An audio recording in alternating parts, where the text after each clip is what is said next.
Merci Marine-Charlotte Dornelas, c'est avec nous, Joseph Massescaron, Georges Fenech, Philippe Guibert, Sandra Buisson du service police-justice, Florian Tardif. On va évidemment parler du refus d'obtempérer. Une chose, parce qu'on va parler politique, Florian Tardif, on en parlera longuement tout à l'heure. Je disais le déclenchement de l'article 16.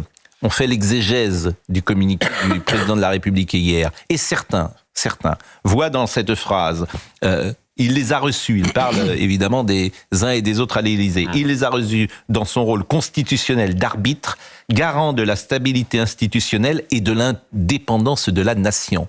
Certains voient dans cette phrase du président de la République la possibilité, pourquoi pas, de déclencher le fameux article 16 qui est l'état de siège du pays. Alors, fantasme ou réalité ? Fantasme ou réalité ? Plein pouvoir. Fantasme, d'accord. C'est d'un proche du président de la République, lorsqu'il y a eu cette rumeur qui a circulé durant l'été, qui lui a dit texto, je ne le ferai pas. Fantasme. Bon, c'est important de le dire. Non, c'est important. Et c'est important de poser toutes les questions ici et d'y répondre. Ouais. C'est surtout important d'y répondre. Voilà. Il avait dit longtemps d'y répondre. C'est pas toujours la réponse. Il avait dit aussi que les Européennes n'auraient aucune conséquence politique. Il avait dit plein de choses. Oui. Voilà. Ça a été utilisé une fois, vous savez, pendant la guerre d'Algérie. Oui, non mais... Par le général de Gaulle. Mais là, il y avait une menace sur l'intégrité du territoire. Georges Qui menace la menace. France Non aujourd'hui? mais Georges, moi, souvent, je fais de la pédagogie sur le rôle que je peux faire modestement, bien évidemment. Je pose les questions que les uns et les autres se posent. Oui. Voilà, ou que je peux entendre. Oui. Pas toutes. Oui. On peut pas... on n'est pas le réceptacle de Qui tout. menace la France aujourd'hui? Mais non, mais... Je peux donner les deux raisons. Là, je Joseph l'ai sous les yeux. Massescaron, et après on parle je du l'ai refus. sous les Oui. yeux parce que ça m'intéresse à chaque fois. Donc, les conditions sont d'une part, pour l'article 16, une menace grave et immédiate des institutions de la République, de l'indépendance de la nation, de l'intégrité de son territoire ou de l'exécution de ses engagements internationaux. Ou de l'engagement. Oui, absolument. Oui, mais là, donc on entre Absolument, tout à fait. là-dedans. Et le deuxième point... On et entre d'autre- là-dedans, Absolument. pourquoi pas. Et d'autre part, l'interruption du fonctionnement régulier des pouvoirs publics constitutionnels.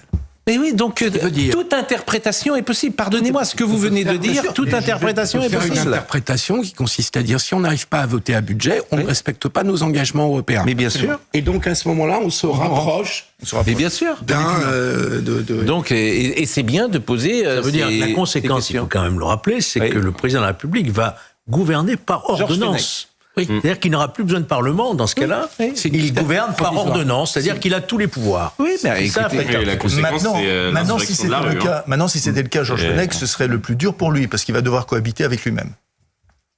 Je crois que son problème depuis justement le début du premier et du second quinquennat, c'est qu'il je reconnais chez vous, Joseph Massescaron, le sens de la formule, mais convenez que, bon, en tout cas, c'est important de poser ces questions, puisque l'exégèse, il fallait la faire. Bon, le refus d'obtempérer, nous le disons, moi j'ai appris ce chiffre absolument incroyable, il y a un refus d'obtempérer toutes les 20 minutes en France.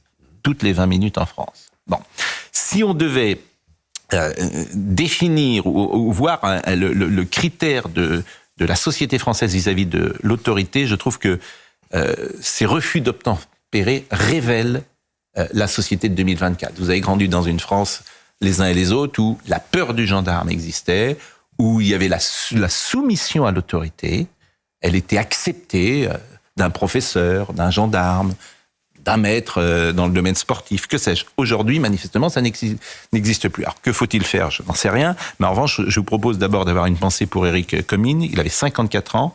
Il était gendarme, adjudant au peloton de Mandelieu-la-Napoule. Il a été percuté hier soir à 20h40 après un énième refus d'obtempérer lors d'un contrôle routier. Il est père de 2 enfants, 12 ans et 16 ans. Et je vous propose d'écouter Gérald Darmanin. Il a été retrouvé alors que on avait très peu d'éléments, donc je voudrais vraiment remercier les gendarmes, la police scientifique et judiciaire qui a pu retrouver très vite cette personne à 4h30 du matin. Elle a été interpellée. Il s'agit d'un Cap-Verdien qui est étranger régulier sur le sol national, qui avait son permis de conduire, mais qui avait de nombreux faits de délits routiers, notamment de refus d'obtempérer. Bon, des précisions apportées donc par le ministre de l'Intérieur. Donc c'est un étranger capverdien en situation régulière. Voyons le sujet de Mathieu Devez. C'est grâce à un important dispositif que le suspect a été interpellé quelques heures après le drame. Une interpellation annoncée ce matin par Gérald Darmanin. Il s'agit d'un Cap-Verdien qui est étranger régulier sur le sol national, qui avait son permis de conduire, mais qui avait de nombreux faits de délits routiers, notamment de refus d'obtempérer. C'est pas la première fois. Moi, je suis heureux qu'il ait été très rapidement interpellé. Pour retrouver le fugitif, des gendarmes des départements voisins ont été mobilisés, ainsi qu'un hélicoptère. Toutes les informations nécessaires ont été partagées avec les autorités italiennes, dans l'hypothèse où le conducteur aurait tenté de franchir la frontière. Hier, il est aux alentours de 20h40 sur l'autoroute A8 à hauteur de Mougins, quand un individu à bord d'une BMW noire refuse un contrôle. Son véhicule percute violemment un gendarme et prend la fuite. La victime, Éric Comines, était âgé de 54 ans. Marié et père de 2 enfants, cet adjudant était engagé depuis plus de 30 ans dans la gendarmerie comme sous-officier. Ce policier espère une sanction d'une grande fermeté. J'espère surtout qu'il va répondre d'un acte d'homicide volontaire. Enfin, c'est tout ce que nous espérons parce que ça devient insupportable, ces homicides. Je ne suis pas magistrat, je ne suis pas procureur, mais j'espère que ça va être qualifié ainsi. C'est insupportable. Et d'ailleurs, lorsqu'on parle de refus d'obtempérer en France, ça a une connotation trop douce. Selon le ministère de l'Intérieur, plus de 25 000 refus d'obtempérer sont enregistrés en moyenne chaque année. Toutes les 20 minutes. Sandra Buisson, du service police-justice, je voudrais que vous nous rappeliez précisément le refus d'obtempérer, comment est-il qualifié pour le moment de façon judiciaire?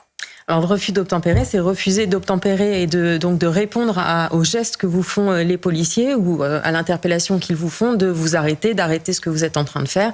Et effectivement, c'est en l'état punissable de 2 ans de prison et 15 000 € d'amende. Il faut savoir que dès qu'il Donc, y a... c'est-à-dire c'est rien.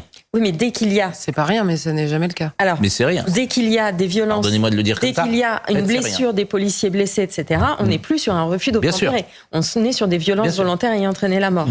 Sans intention de la donner. J'avais assisté au procès à l'automne dernier de l'homme qui avait tué le policier Éric Monroy. C'était l'été 2020. Un policier qui avait été tué juste... Alors en fait, cet homme était endormi dans sa voiture, les policiers avaient voulu le contrôler, il avait redémarré et traîné le policier sur des centaines de mètres. Ce policier était mort. Cet homme a été condamné à 12 ans de prison pour violence volontaire ayant entraîné la mort sans intention de la donner. Et ce qu'on voit pour les refus d'obtempérer simples, c'est-à-dire quand ils n'ont pas engendré de blessures et donc que ça reste une peine de 2 ans encourue, on voit qu'il y a plusieurs peines fermes qui sont prononcées. En août, à Saint-Cyr-sur-Loire, un homme de 33 ans a été condamné à 16 mois fermes pour un refus d'obtempérer, délit de fuite et défaut d'assurance. Ça a été confirmé en appel cet été.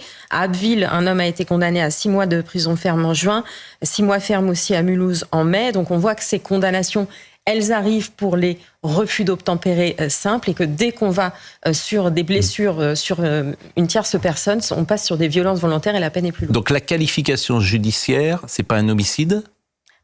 Ah bah si, ça peut être qualifié. Là, soit Georges Fenech, soit ce sera des violences volontaires ayant entraîné la mort sans l'intention de la donner, donc soit ça peut être un homicide. Sandra Buisson a bien expliqué. Oui. Il y a ou le refus d'obtempérer, je m'arrête pas. Oui. Je m'arrête pas. Et ce refus d'obtempérer peut être accompagné d'une autre infraction plus grave, qui pourrait être, par exemple, effectivement, la tentative d'homicide volontaire, l'homicide volontaire, les coups mortels sans intention de la donner. C'est-à-dire que le véhicule devient une arme, juridiquement c'est une arme, et c'est fait pour effectivement blesser ou tuer. Donc c'est 2 infractions distinctes. À l'occasion d'un refus d'obtempérer, je vais heurter ce malheureux gendarme. Et là, la qualification sera laquelle ? La qualification du parquet qui va nous dire s'il ouvre pour l'instant, sachant qu'en plus la qualification qu'il prend à l'ouverture de l'enquête peut évoluer au fil de l'enquête. Donc il nous dira s'il part sur un homicide, donc un meurtre. Homicide involontaire ? Dans ces cas-là, ça peut être volontaire. Ça peut être homicide volontaire. Si je fonce avec ma voiture sur un gendarme délibérément, c'est très bien. Moi, je retiens une chose de ce qu'a dit, et je salue évidemment Reda Belash qui est avec nous, que vous connaissez, qui est policier. Je retiens une chose de ce qu'a dit Monsieur le ministre de l'Intérieur, et tout le monde retient la même chose. C'est que ce monsieur capverdien avait déjà été pris en flagrant délit de refus d'obtempérer. À plusieurs reprises. Donc, je dis qu'une chose, c'est que si tous les refus d'obtempérer vont en prison immédiatement, cet homme serait vivant. Voilà. C'est tout ce que je dis. Une nouvelle fois. Alors, les gens vont dire, c'est pas possible. Si, c'est possible, en fait. Si, c'est possible. C'est-à-dire qu'un refus d'obtempérer avec une voiture devant devant un policier, c'est la casse-prison immédiatement. Immédiatement. Et si vous faites ça pendant un an, si tout le monde en France sait qu'un refus d'obtempérer, c'est directement la casse-prison, ça va changer les choses. Oui. Reda Bellage. Bonjour, déjà merci. Bonjour, et merci d'être avec nous. Je voudrais, si vous le permettez... Ce que tout le monde pense, d'ailleurs, tous ceux qui nous écoutent n'ont jamais fait un refus d'obtempérer de leur vie. C'est ça la vérité. C'est-à-dire que ces gens-là, je pense que ça nous est jamais arrivé. Je pense pas, non ? Jamais. Je pense pas. Non, mais jamais. Donc, c'est-à-dire que il y a 99,99% des gens qui sont en train de nous écouter ce matin, ça ne leur est jamais arrivé. Tu vois un policier, tu t'arrêtes. À partir du moment où tu ne respectes pas cette règle, tu prends tes responsabilités et c'est la casse-prison. Et ce qui nous si vous ne voulez pas ça, vous continuerez. Les mêmes causes produisent les mêmes effets. Cette tragique affaire gendarme tué, ça nous renvoie à toutes les situations où on met en cause immédiatement le fonctionnaire de police ou le gendarme lorsque le refus d'obtempérer se passe dans l'autre sens. Je voulais même pas vous en parler. Ouais. Monsieur Mbappé n'a pas fait de tweet. Voilà, je ne voulais même pas vous en parler, parce que je ne veux même pas faire de polémique là-dessus. Mais, Reda Bellage, votre avis? Oui, là, déjà, je voudrais présenter mes condoléances à la famille de notre camarade gendarme, à l'ensemble de ses collègues, parce que c'est un moment qui nous brise à tous le cœur, parce qu'on en a marre de vivre ce genre de choses. On l'a vu dans le cadre de l'affaire Naël, où là, les rôles étaient inversés. Condoléances à la famille aussi, mais on retiendra que, qu'ils soient majeurs ou mineurs, on l'a vu encore à Clamart, la nuit du 3 au 4 juin, où un jeune homme de 14 ans, au volant d'une voiture volée à 2h50 du matin, a pris la vie d'un homme de 34 ans. Incroyable affaire dont on avait parlé, effectivement. C'est médiatisé, c'est dénoncé, et malgré tout ça, les gens continuent à ne pas respecter la loi. Mais écoutez, je pense qu'il faut attaquer le problème à la racine, déjà. Sandra Buisson, a donné les peines encourues. Moi, je vois jamais, à moins qu'il y ait une récidive toutes les semaines, je dis bien toutes les semaines. Si vous voyez l'affaire Naël, il est interpellé déjà le week-end, 2 jours avant de faire son refus d'obtempérer, il est en garde à vue dans les locaux, dans les Hauts-de-Seine. Il devait être condamné. Malheureusement, il est parti entre-temps, mais il devait passer devant un juge au mois de septembre. Donc ça veut dire qu'en 3 jours, le gamin, il était toujours à 9h du matin au volant d'une voiture, d'une Mercedes classe A. Mais bon, tout va bien et ça, c'est pas le problème. Mais moi, je constate dans cette affaire qu'à chaque fois, c'est soit le policier, soit les gendarmes qui doivent faire face à ces individus-là. C'est-à-dire que la société, les politiques, la justice, parce qu'elle n'a pas été souvent assez ferme, n'ont pas pris leurs responsabilités. Et c'est toujours nous, quelle que soit la forme, qui devons prendre cette responsabilité. Et voyez-vous, ce qui est terrible ce matin, c'est que qui réagit ? Uniquement des gens de droite. Alors, le président de la République a pris la parole. Percuté par un criminel, l'adjudant Éric Comines est mort ce soir à Mougins, dit le président de la République. Je partage la peine profonde de sa famille et de ses camarades du peloton autoroutier de Mandelieu, la Napoule. La nation se tient à leur côté, exprime sa gratitude aux gendarmes qui le protègent. Mais qui a pris la parole ? Éric Ciotti, de droite. Christian Estrosi, de droite. Gérald Darmanin, bien sûr. Marine Le Pen, de droite. Jordan Bardella, de droite. Mais pourquoi ces sujets-là, il devrait avoir un consensus sur ces sujets-là ?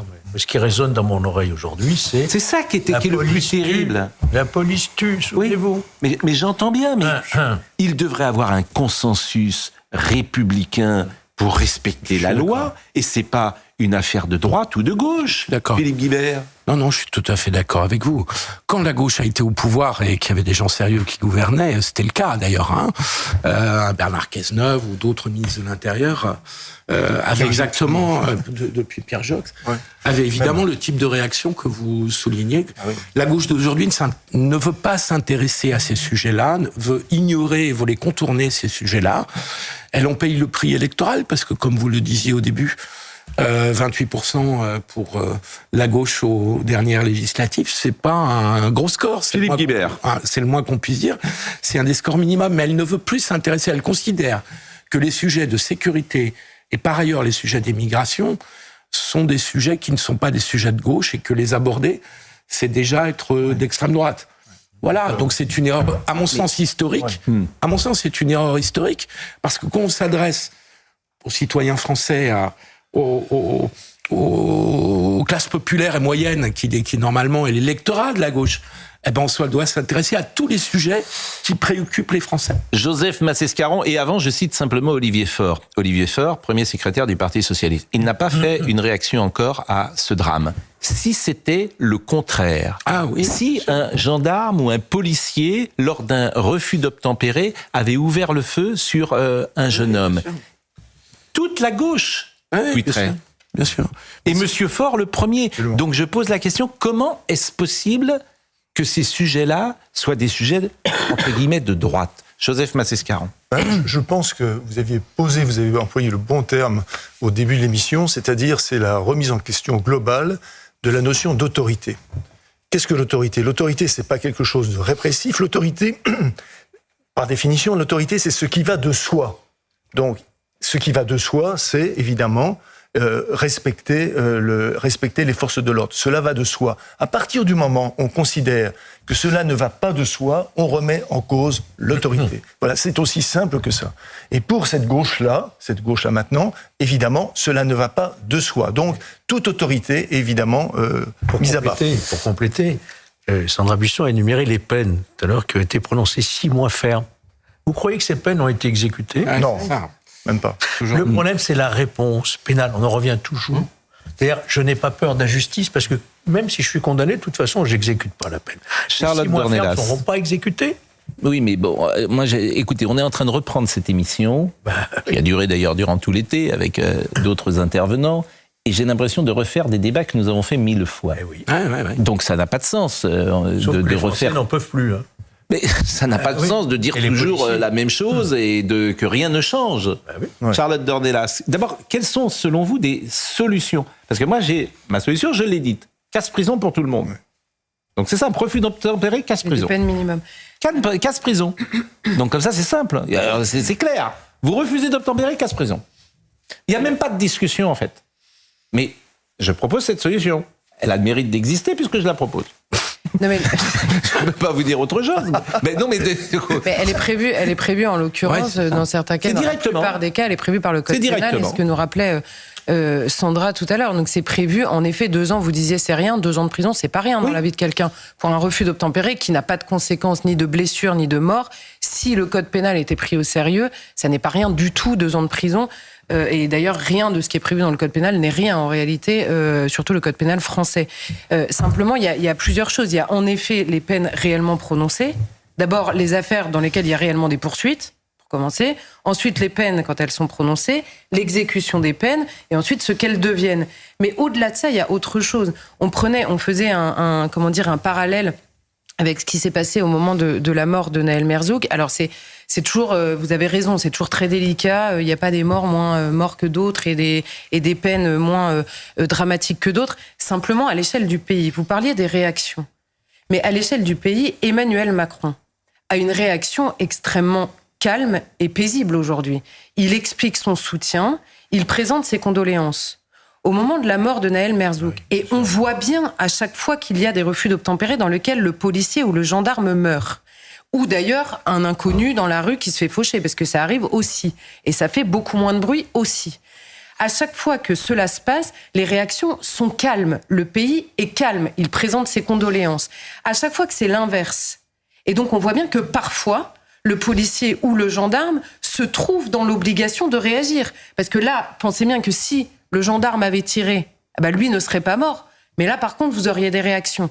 Donc, il n'y a jamais de bonne solution. Et par ailleurs, nous avons du mal... C'est pour ça qu'il faut protéger les policiers. Non, mais attendez, justement... Et les aider. Nous avons du mal, par définition, à savoir exactement ce qui se passe au moment du refus d'obtempérer. Seul le policier qui était là, la personne qui est dans la voiture, les témoins éventuellement le savent. D'où la lenteur et la précision de la justice. Mais quand vous avez Emmanuel Macron qui réagit calmement dans un cas et qui parle d'actes condamnables directement avant même l'ouverture de l'enquête dans l'autre, il participe d'une hystérisation sur cette question et par ailleurs, il alimente aussi un sentiment d'impunité qui est de toute façon, s'il m'arrive un problème, j'aurai le président de la République dans ma poche. Donc tout ça... Et parce que le président de la République, il a peur des réactions et de l'opinion publique, il a peur de ce qui se passe. Exactement. On l'avait vu avec... On l'avait vu. Reda Bellad, je rappelle que vous êtes porte-parole Unité Île-de-France. Oui. Alors déjà, je pense qu'il y aura toujours un avant et un après Naël, puisqu'aujourd'hui, être policier ou gendarme et avoir le courage de sortir son arme, sachant qu'on risque de faire 5 mois de détention provisoire, faut vraiment un sacré courage. Donc en fait, il va arriver à peut-être un moment, même si c'est pas bien de le dire, où le policier voudra peut-être, ou le gendarme ne voudra peut-être pas faire son travail. Il va dire, est-ce qu'aujourd'hui, ça vaut le coup que j'aille suivre ce gars-là que je connais pas? Alors c'est grave ce que je vais dire, mais peut-être qu'il va aller renverser quelqu'un plus loin. Mais moi, j'ai eu le malheur de dire ça sur certains plateaux, de dire que si Florian n'avait pas fait usage de son arme et qu'il y avait une femme qui traversait à côté, comment on a vu, on laisse la procédure se faire, mais s'il avait traversé et il était rentré dans une femme avec une poussette, là on nous aurait dit ah oui, vous n'avez pas fait votre travail. Vous voyez, c'est toujours le policier ou le gendarme qui doit décider. Je peux comprendre ce que vous dites. C'est-à-dire que déjà, tu es insulté par l'espace médiatique, ta vie est effectivement en danger. Et tu n'es pas forcément soutenu. Et vous êtes mais vous l'avez dit tout à l'heure, moi j'ai pas honte de le dire, hein. Même si j'ai du respect pour lui, j'ai signé un contrat avec l'État, je suis là pour protéger ceux qui vous protègent, mais moi je trouve intolérable les propos du président de la République au moment de la mort de Naël. On peut pas ne pas respecter la présomption d'innocence, surtout quand c'est un policier qui travaille pour vous. C'est-à-dire que nous, on est représentants de l'État. On va prendre un risque pour l'État. On nous dit voilà, vous devez faire respecter les refus d'obtempérer, vous devez lutter contre le trafic de drogue, vous devez aller dans les quartiers, vous devez reconquérir le terrain. Et à la fin, quand on est face au moment où il faut prendre une décision, on est lâché. Bon, je le dis à Marine Lançon, si on peut retrouver je me souviens pas précisément des mots du président de la République lors de l'affaire Maël, mais ça serait bien. Nous, on les a pas oubliés. Effectivement. Oui, non, mais c'est intéressant ce que vous dites. Ce que vous dites est extrêmement intéressant, puisque pour des émeutes qui oui, mais et en fait, non mais Philippe Guibert, parce que là encore, en fait, nous lâchons surtout, je vous répète, le refus d'obtempérer. Ça ne peut pas vous arriver, Philippe Guibert. Oui, je sais. Ça ne peut pas vous arriver. Oui. Donc, à partir de ce moment-là, il faut être sans doute beaucoup plus sévère. Sur l'affaire Naël, moi, ce qui me choque profondément, c'est la longueur de la justice. Enfin, vous disiez 5 mois de détention provisoire pour ce policier. Et je comprends très bien votre réaction sur les longueurs, mais à ma connaissance, cette affaire, où en est-elle? Non, au contraire, elle a été extrêmement faite parce que... Sandra Buisson. La fin de... L'instruction a pris fin d'ores et déjà, donc ça a été extrêmement vite. Rapide. Oui. Par rapport à l'affaire CO, oui, c'est rien à voir. Beaucoup plus vite. Ça donne une mesure de la longueur. Inexplicable et inexcusable était le mot du président de la République. Il vous dit, ces mots, on ne les a pas et on les oubliera jamais, hein. On ne les oubliera jamais. Inexplicable mais non, mais c'est très intéressant. Et vous disiez, je peux me permettre, Pascal, quelque chose d'important. Moi, je suis rentré en 98 et c'était la police de proximité. Alors, je suis pas de politique, mais c'était un gouvernement de gauche. Je crois il me semble que c'était sous Chevènement. En fait, les politiques à l'époque, tous les politiques, nous respectaient. Bah oui. Et quand vous êtes jeune, avant d'être policier, j'étais jeune, je vivais dans un quartier aussi. J'avais cette image du député, pour moi, je buvais ses paroles, en fait. Et en fait, je pense que tout simplement, les jeunes aujourd'hui, ils voient les paroles de certains politiques comme la LFI, et eux, dans leur tête, c'est la police tue.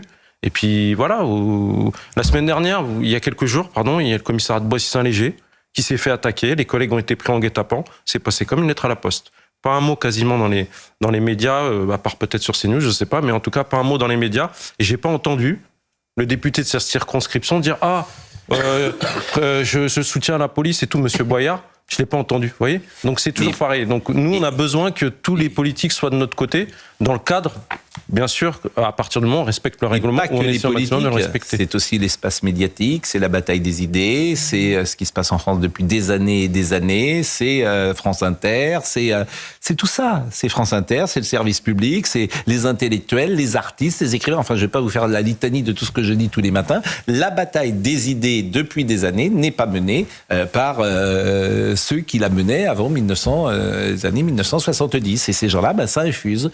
C'est-à-dire qu'au fond, on considère que refus d'obtempérer, il a des excuses parce que ceci. Les Français ont sanctionné aux dernières législatives. Mais pas tant que ça. Pas tant que ça. Si Macron a perdu sa majorité, il l'a dit d'ailleurs. Oui, mais pas tant que ça. Oui, mais pas tant que ça. Et c'est bien, d'une certaine manière, ce qu'on peut remarquer dans cette société. Il est 9h27. Je vais saluer Thomas Hill qui a la chance d'aborder une actualité plus légère sur l'antenne d'Europe 1 jusqu'à 11h. Bonjour Thomas. Bonjour Pascal. Merci d'être avec nous. Votre programme sur Europe 1 en deux secondes. On va parler des Jeux paralympiques, vous savez, qui démarrent demain. Et non, c'est important aussi. Merci. À tout à l'heure Pascal. 9h30, 11h.